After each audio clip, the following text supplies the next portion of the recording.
Well, I mean, it is the second such outage for Optus, of course, in 2 years. I mean, in a 2-year period. I mean, do you think this needs to be the beginning of the end for the telco? If you know, things were imposed on them previously, this has happened despite that. Should they be allowed to continue to operate? Well, I think it's a very big issue to try and take away their licence and shut them down, and that I think is far too complicated to unravel. But impose conditions that sees a proper change at the top, whether it be the board, and there's a question mark about how much power they really have, given Singtel own them 100%. But also then imposing change in terms of the management team. As I said, let's not let ACMA get away from this without query. The regulator needs to be sort of demonstrating to the minister and to the government that they actually have taken steps to really look at what's going on and do a deep dive within the organisation. I mean, ASIC, for example, when they're doing their job properly, will do a deep dive inside financial services organisations to make sure that they are actually complying with the law. And that's what should happen here.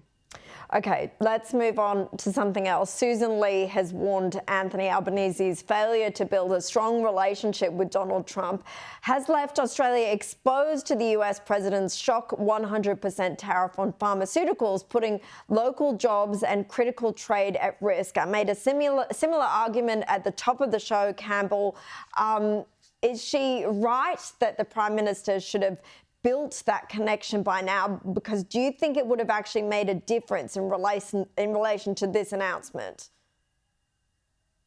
Well, I think she is right on this one, and I think that building a relationship earlier in this Trump administration could have made a difference. I mean, the Labor Party have been running around high-fiving the last 2 or 3 days. Oh, the PM has got a meeting, how wonderful.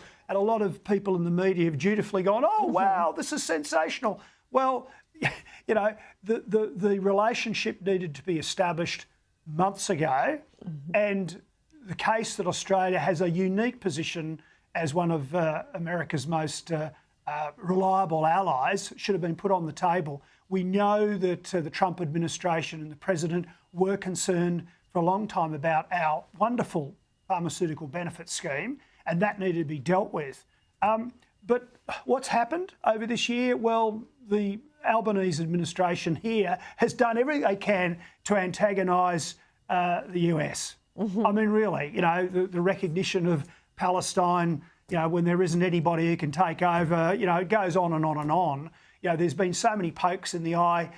I think he's lucky he's got a meeting. By the way, when he does turn up for the meeting, if he doesn't get sort of hauled over the coals publicly by Dad, I think they're all going to be a bit surprised. I know. Well, we've seen what's happened to other world leaders in the Oval Office. So, look, they may not be posing for a happy snap selfie by the end of it, Campbell. But look, things aren't so rosy either in the Liberal Party federally. Shadow Home Affairs Minister Andrew Hastie hasn't been far from the headlines this week, with comments about Australia's high levels of migration. And now a lot of Liberal insiders are saying they didn't expect Hastie to agitate this early into the new term. There seems to be a lot of leaking against him, and he's come out with some strong words against those leaders. But he still has a lot of support, especially from plenty of Liberals who don't want to show their cards yet. He says Susan Lee has his support. I'm not sure if we necessarily believe him about that.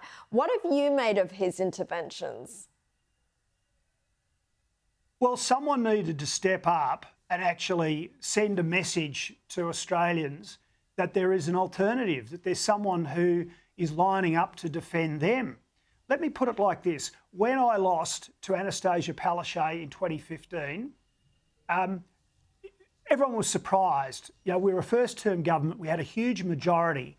But the difference between the ALP in 2012 to 2015 in Queensland and the Liberal Party today is that Anastasia Palaszczuk, I'm giving credit here, and the very small ALP caucus got on and took the fight to my government and me personally, very personally.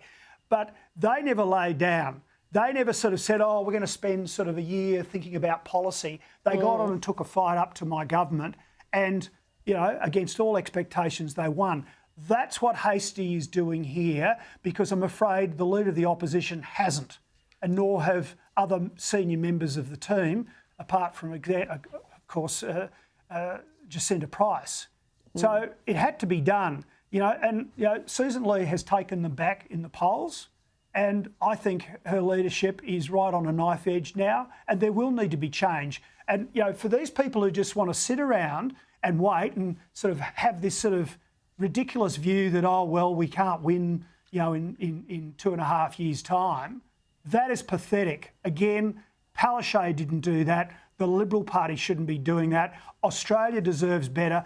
There are so many issues they could be taking the government on, and they really should get to work right now, not engage in a lot of navel gazing. Yeah, they cannot afford to coast along. There are just too many seats that they need to try and fight to win back. Campbell Newman, always great to chat. Thank you.